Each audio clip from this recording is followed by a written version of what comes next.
Hola, ¿qué tal? Dios les bendiga en este día domingo 16 de mayo, si no estoy mal.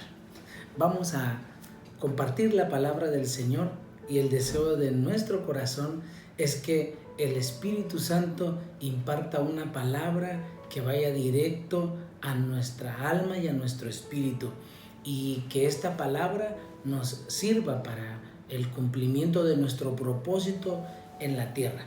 Y hoy quiero hablar, y tiene como título el mensaje, cuando experimentamos un fracaso en la fe. Todos en algún momento en la vida cristiana hemos sentido que fracasamos en nuestra fe y vamos a ver cómo la palabra de Dios nos muestra un ejemplo claro en la Biblia del pueblo de Israel que también pasó por esto. Sin embargo, debemos de recordar que lo más grande que Dios nos ha dado, aparte de la salvación, es nuestra fe. Y esa es la que tenemos que fortalecer a través de lo que Dios nos muestra en su palabra. Y para esto vamos a ir al capítulo 13 del libro de Números. Este capítulo 13 de Números nos habla de cómo los hijos de Israel habían salido de la tierra de Egipto rumbo al Mar Rojo para ir hacia Canaán, la tierra prometida. Pero lo que ocurre aquí es un ejemplo hermoso y claro de lo que pasa cuando alguien pierde la fe. El pueblo de Israel lo hizo. Ahora, déjeme definir o déjeme darle una definición de un fracaso en la fe. Es la falta de confianza en Dios al ser confrontados ante un desafío, una prueba o una tentación. Repito, un fracaso en la fe es la falta de confianza en Dios al ser confrontados ante un desafío, una prueba o una tentación. La Biblia nos dice que Moisés envió 12 espías a reconocer la tierra de Canaán y cada uno era príncipe de su pueblo. Vaya conmigo a Números capítulo 13 y vamos a ver del versículo 1 y dice: Y Jehová habló a Moisés diciendo: Envía tú hombres que reconozcan la tierra de Canaán, la cual yo doy a los hijos de Israel. Escuche, de cada tribu de sus padres enviarás un varón, cada uno príncipe entre ellos. Y Moisés los envió desde el desierto de Parán conforme a la palabra de Jehová, y todos aquellos varones eran príncipes de los hijos de Israel. Y comienzan a decirnos de la tribu, de cada una de las tribus, los nombres de los príncipes. Y entonces dice en el verso 17: Los envió pues Moisés a reconocer la tierra de Canaán, diciéndoles: Subid de aquí al Negev y subid al monte, y observen la tierra como es, y el pueblo que la habita, si es fuerte o débil, si poco o numeroso. Cómo es la tierra habitada, si es buena o mala, y cómo son las ciudades habitadas, si son campamentos o plazas fortificadas. Y cómo es el terreno, si es fértil o estéril, si en él hay árboles o no, y esforzaos y tomad del fruto del país. Y era el tiempo de las primeras uvas. Y ellos subieron y reconocieron la tierra desde el desierto de Sin hasta Rehob, entrando en Amat, y subieron al Negev y vinieron hasta Hebrón, y ahí estaban Aimán, Sesaía y Tamaí, hijos de Anac. Hebrón fue edificada 7 años antes de Zoán en Egipto. Y llegaron hasta el arroyo de Escol, y de ahí cortaron un sarmiento con un racimo de uvas, el cual, escuche, trajeron 2 en un palo, y de las granadas y de los higos, y se llamó aquel lugar el valle de Escol por el racimo que cortaron de allí los hijos de Israel. Y volvieron de reconocer la tierra al fin de 40 días. Y anduvieron y vinieron a Moisés y a Aarón y a toda la congregación de los hijos de Israel en el desierto de Parán en Cades, y dieron la información a ellos y a toda la congregación, y les mostraron el fruto de la tierra. Y les contaron diciendo: Nosotros llegamos a la tierra a la cual nos enviaste, la que ciertamente fluye leche y miel, y este es el fruto de ella. O sea, el racimo de uvas que llevaron grandísimo. Mas el pueblo que habita aquella tierra es fuerte y las ciudades muy grandes y fortificadas. Y también vimos allí a los hijos de Anac. Amalec habita el Negev, y el Eteo, el Jebuseo y el Amorreo habitan en el monte, y el Cananeo habita junto al mar y a la ribera del Jordán.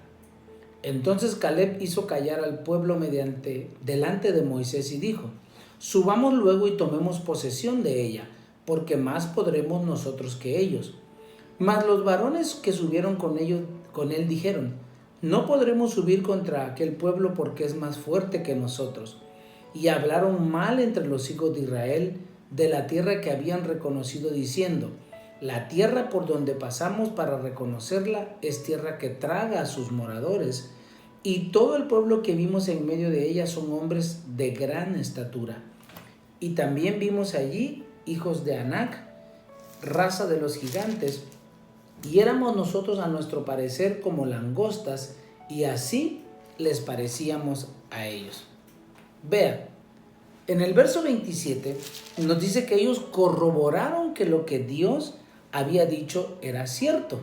Ellos dijeron: nosotros llegamos a la tierra a la cual nos enviaste, la que ciertamente fluye leche y miel, y este es el fruto de ella. Hasta llevaron un ejemplo. En el verso 28, aquí se encontraron con un detalle, y aquí viene el pero. Pero ahí, dijeron ellos, habita un pueblo cuya tierra es fuerte y las ciudades fortificadas. Esto nos muestra y nos enseña que muchas veces Dios nos va a decir que hagamos algo, pero no nos va a dar más detalles, o no te va a decir cuáles son los obstáculos que te vas a encontrar en el camino, porque de esa manera nos desanimaríamos como ellos. Recuerde cuando Dios llamó a Abraham, le dijo: vete de tu tierra y de tu parentela a la tierra que yo te voy a mostrar. Pero ni le mostró la tierra, ni le dijo que tenía que atravesar un desierto. Así que vemos cómo Dios no nos va a dar detalles. Ahora, recordemos que nada en la vida es fácil. En el verso 30, aquí vemos a Caleb hablando en fe y diciéndoles a ellos: subamos y tomemos posesión, porque nosotros podremos más que ellos. Y aquí vemos un ejemplo de cómo la fe entra en acción. Caleb le había creído a Dios, y también Josué, y ellos hablan en fe. Pero en el verso 31 vemos cómo el pueblo de Israel estaba entre dos opciones. Número uno, le creerían a Dios, quien les había prometido que les iba a dar esa tierra que fluía leche y miel. O número dos, creerían a lo que dijeron los 10 incrédulos. Ahora, debemos recordar que estamos hablando de este mismo pueblo de Israel que había visto las maravillas que Dios había hecho cuando los había sacado de Egipto. Vieron las plagas, vieron cómo se abrió el mar y pasaron ellos en seco. Vieron cómo se cerró el mar y se tragó a todo el ejército de Faraón. Ellos vieron la nube que de día los cubría y les daba sombra, y la columna de fuego en las noches que les daba calor. Pero aquí vemos ahora qué pasa en el capítulo 14. Mire lo que ellos hablan. Entonces toda la congregación gritó y dio voces, y el pueblo lloró aquella noche, y se quejaron contra Moisés y contra Aarón todos los hijos de Israel, y les dijeron toda la multitud: ojalá muriéramos en la tierra de Egipto, o en este desierto, ojalá muriéramos. ¿Y por qué nos trae Jehová a esta tierra para caer a espada, y que nuestras mujeres y nuestros hijos sean por presa? ¿No nos sería mejor volvernos a Egipto? Y decían el uno al otro: designémonos un capitán y volvámonos a Egipto. Entonces Moisés y Aarón se postraron sobre sus rostros delante de toda la multitud de la congregación de los hijos de Israel. Vean, qué locura. El pueblo de Israel tomó la decisión equivocada. Le creyeron a estos 10 incrédulos y no a los 2 hombres de fe. Pero no nos debería de asombrar Esto es lo mismo que nos pasa a muchos de nosotros. Infinidad de veces hemos visto cómo la mano poderosa de Dios nos ha ayudado y ante una prueba o dificultad o tentación queremos volver a Egipto, queremos volver atrás, queremos tirar la toalla. Y la pregunta es, ¿a qué querían volver? ¿A la esclavitud y estar bajo el dominio de Faraón? Recuerde que Egipto es figura del mundo, el Faraón es figura del diablo. Y la esclavitud es la servidumbre en la cual el diablo nos tenía en nuestros delitos y pecados anteriormente. ¿Cómo regresarían? Fíjese, ellos no se hacían estas preguntas, pero recuerde que si ellos querían regresar, tenían que rodear todo el desierto, ya que no podrían atravesar de nuevo el Mar Rojo. Se les había olvidado que el mar se abrió para que ellos pasaran y el mar se había cerrado. Ahora, si ellos querían volver, tenían que rodear todo el desierto. Y mire, en el verso 5 al 11, ¿qué pasó? Entonces Moisés y Aarón se postraron sobre sus rostros delante de toda la multitud de la congregación de los hijos de Israel. Y Josué, hijo de Nun, y Caleb, hijo de Jefone, que eran de los que habían reconocido la tierra, rompieron sus vestidos y hablaron a toda la congregación de los hijos de Israel, diciendo: la tierra por donde pasamos para reconocerla es tierra en gran manera buena. Si Jehová se agradare de nosotros, Él nos llevará a esta tierra y nos la entregará, tierra que fluye leche y miel. Por tanto, no sean rebeldes contra Jehová, ni teman al pueblo que está en esta tierra, porque nosotros los comeremos como pan. Escuche las palabras. Su amparo se ha apartado de ellos, y con nosotros está Jehová. O sea, ellos estaban diciendo: con nosotros está el Dios Todopoderoso, no le tengan miedo. Entonces toda la multitud habló de apedrearlos, pero la gloria de Jehová se mostró en el tabernáculo de reunión a todos los hijos de Israel. Y Jehová dijo a Moisés: ¿hasta cuándo me ha de irritar este pueblo?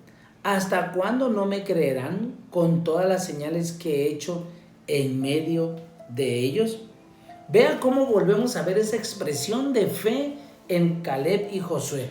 Vamos, dijeron ellos, porque Jehová está con nosotros. La tierra es buena, las promesas de Dios son buenas. Lo que Dios prometió darnos es bueno en gran manera, dijo. Ahora yo le pregunto, todas las promesas que Dios tiene en su palabra son en gran manera buenas. Dios ha prometido guardarnos, bendecirnos, cuidarnos, darnos vida eterna. Él ha prometido tantas cosas buenas para nosotros y nosotros tenemos que creerle. Pero si usted se da cuenta, en este ejemplo, vemos cómo ellos estaban tomando la decisión equivocada. Y muchas veces esto también nos pasa a nosotros, ¿sí o no? Si algún hermano, mire, habla en fe, los demás lo quieren apedrear como querían apedrearlos a ellos. Los critican, se burlan, pero vamos a observar dos cosas. Número uno, el pasado de Israel era pésimo, ¿ok? Habían salido de Egipto, de la esclavitud, y ellos querían regresar allá. Pero el futuro que Dios les daba, o el futuro que Dios les ofrecía, era en gran manera bueno.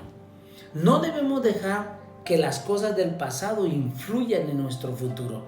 Recuerde que nuestro pasado está perdonado y enterrado. Jeremías 29:11 dice: porque yo sé los pensamientos que tengo acerca de vosotros, dice Jehová, pensamientos de paz y no de mal, para darles el fin que esperan. ¿Qué fin esperamos nosotros? ¿Qué es lo que queremos nosotros? Que nos vaya bien, que terminemos bien, que seamos bendecidos. Pues esos son los pensamientos que Dios tiene para nosotros. Dios les había dicho que les iba a dar la tierra prometida.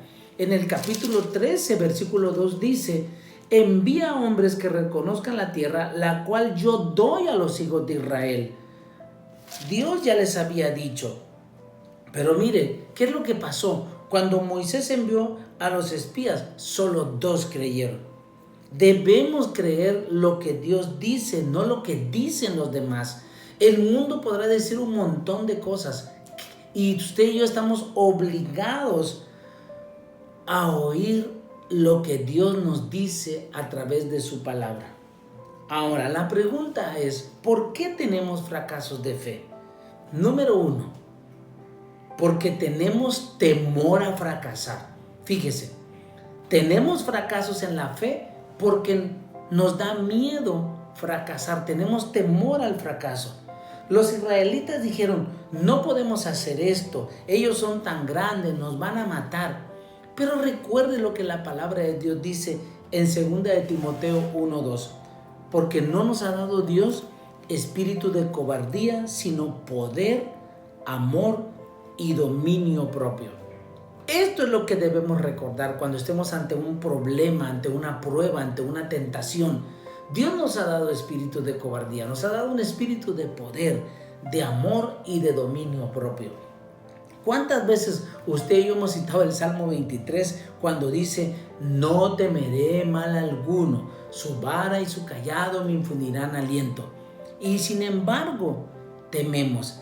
El Salmo 46 dice en el versículo 1, Dios es nuestro amparo y fortaleza, nuestro pronto auxilio en las tribulaciones. Aunque bramen, por tanto dice, no temeremos, aunque la tierra sea removida y se traspasen los montes a la mar, aunque bramen y se turben sus aguas y también los montes a causa de su braveza. Y aquí encontramos que no vamos a temer, no debemos temer.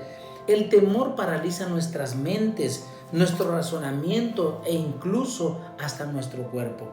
Los israelitas ya habían hecho lo peor, que era salir de Egipto y del yugo de esclavitud de Faraón, y ahora se encontraban a la ribera del río Jordán a punto de tomar la tierra prometida y dicen que no podrán hacerlo.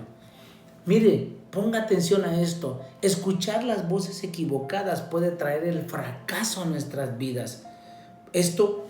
Por esto debemos de ver con quién nos juntamos. Debemos de juntarnos con personas que crean a Dios y a su palabra, como lo era Josué y Caleb. Esto nos demuestra que no es la mayoría la que cree, sino la minoría. De los 12, solo 2 creyeron. Debemos tener cuidado a quienes escuchamos, porque si los escuchamos mucho tiempo, con el tiempo nos vamos a convertir como ellos. Los israelitas habían olvidado tan rápidamente todo lo que Dios había hecho en el pasado y ahora estaban dudando de su poder, estaban dudando de Dios. No podemos olvidar todo lo que Dios ha hecho en nuestras vidas a lo largo de todos estos años. Si vemos las cosas como Dios las ve, entonces será más fácil para nosotros, porque Dios las ve con fe. Dios tiene fe en nosotros. Dios cree que nosotros somos capaces de hacer todo lo que Él ha dicho. Dios tiene fe y apuesta por nosotros, la iglesia. Por eso envió a Jesucristo a morir por nosotros. Si vamos a ver hacia el pasado, si tú y yo vamos a mirar hacia el pasado, que sea solo para ver todo lo que Dios ha hecho en nuestra vida y de dónde Dios nos ha sacado y que ahora no somos los mismos. Josué y Caleb vieron con los ojos de Dios y creyeron a lo que Dios había dicho. No les importaron los gigantes. Ellos sabían que Dios era más grande que ellos. ¿Cuál es la situación en la que tú te encuentras en esta mañana? ¿Cuál es el problema que tú tienes? Sea físico, espiritual, económico, emocional. Usted y yo tenemos que recordar que Dios es más grande que toda situación, que Él es todopoderoso. Ahora, debemos preguntarnos entonces, ¿a quién le creeremos? 2, ¿cómo reaccionaremos? 3, ¿cree que todo lo puede en Cristo que lo fortalece? ¿O dirá que la situación está muy difícil? Usted y yo tenemos que tomar una decisión esta mañana. O confiar en Dios y en su palabra, o confiar en lo que los demás dicen. El segundo problema que hay cuando tenemos un fracaso en la fe es porque nos enfocamos en los obstáculos y dejamos de ver a Dios. Números 14, 1 y 2 dice: entonces toda la congregación gritó y dio voces y se pusieron a llorar toda la noche. Miren qué se enfocaron. Y se quejaron contra Moisés y Aarón todos los hijos de Israel. Lo que ellos no se acordaban es que se estaban quejando de Dios, no de ellos, no de los líderes. Mire, esto quiere decir que si nosotros nos enfocamos en los problemas, vamos a quitar la mirada de Dios. Israel estaba al frente, tenía la tierra prometida y atrás el desierto. ¿Y a dónde querían ir? Al desierto. No veamos los obstáculos, debemos poner la fe en Dios. Vea, en el desierto no había nada. Ellos querían ir a morir al desierto cuando delante tenían la tierra prometida. Escuche esto, cuando alguien está enfocado en hacer algo, mire, esa persona va a gastar su vida misma en lograr lo que quiere. Es más, no le va a importar morir por eso. Yo le voy a decir algo, Jesús estaba tan enfocado en lo que el Padre lo había enviado a hacer, que era predicar el evangelio, sanar a los enfermos, salvar a los perdidos, morir en la cruz, que él estaba tan decidido a esto que no miraba lo demás. Marcos capítulo 16, miren qué dice.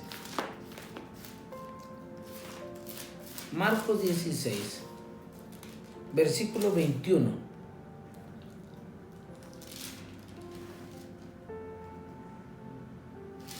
Perdón, no es Marcos. Es otro evangelio, porque Marcos... Mateo, espéreme tantito. Mateo 16. Acá está. Es Mateo, perdón, me equivoqué aquí. Mateo capítulo 16, versículo 21. Desde entonces comenzó Jesús a declarar a sus discípulos que le era necesario ir a Jerusalén y padecer mucho de los ancianos, de los principales sacerdotes y de los escribas, y ser muerto y resucitar al tercer día. Dígame si no tenía bien claro lo que tenía que hacer. Entonces Pedro, tomándole aparte, comenzó a reconvenirle diciendo: Señor, ten compasión de ti, en ninguna manera esto te acontezca. Pero él, volviéndose, dijo a Pedro: Quítate delante de mí, Satanás. Me eres tropiezo, porque no pones la mirada en las cosas de Dios, sino en las de los hombres. Vea, Jesús estaba totalmente enfocado en lo que él había venido a hacer. La mayoría de las veces nosotros perdemos las bendiciones de Dios porque nuestro enfoque está mal. Ellos vieron, en el caso del pueblo de Israel, el fruto de la tierra prometida, pero se enfocaron en los gigantes. Muchos cristianos están enfocados más en las cosas materiales que en las espirituales. Y Jesús mismo nos dice en Marcos, ahora sí, capítulo 6, versículo 19. No, perdón, Mateo. Y yo dale con Marcos. Mateo 16, 19. No os hagáis tesoros en la tierra, donde la polilla y el orín corrompen, y donde los ladrones minan y hurtan, sino hagan tesoros en el cielo, donde ni la polilla ni el orín corrompen, y donde ladrones no minan ni hurtan. Mire, si Dios no cambia, y Él ha dicho que nos ama y que quiere lo mejor para nosotros, esto va a ser verdad. Ahora, yo termino con esto. ¿Qué decisión va a tomar usted hoy? ¿Confiará en Dios aunque vea a los gigantes, o escuchará las voces de los demás? Yo creo que debemos recapacitar y no ser como el pueblo de Israel. Tenemos que confiar en lo que Dios dice en su palabra. Aunque hayan gigantes alrededor de usted y de mí, no temamos. El Dios Todopoderoso está con nosotros. Más adelante la historia narra cómo ellos destruyen a los gigantes. Dios les da la victoria porque ellos creen a Dios y obedecen al Señor. Vamos a orar. Padre, te damos gracias en esta mañana. Gracias por esta palabra, Señor. porque vemos claramente que el pueblo de Israel fracasó porque tomó la decisión equivocada. Se olvidaron de todo lo que tú habías hecho. No creyeron a tu palabra. No confiaron en ti. Ahora, Señor, ayúdanos a nosotros a confiar en ti, a creer en tu palabra, a escuchar lo que tú has dicho y las promesas que tú nos has dado, porque son fieles y verdaderas.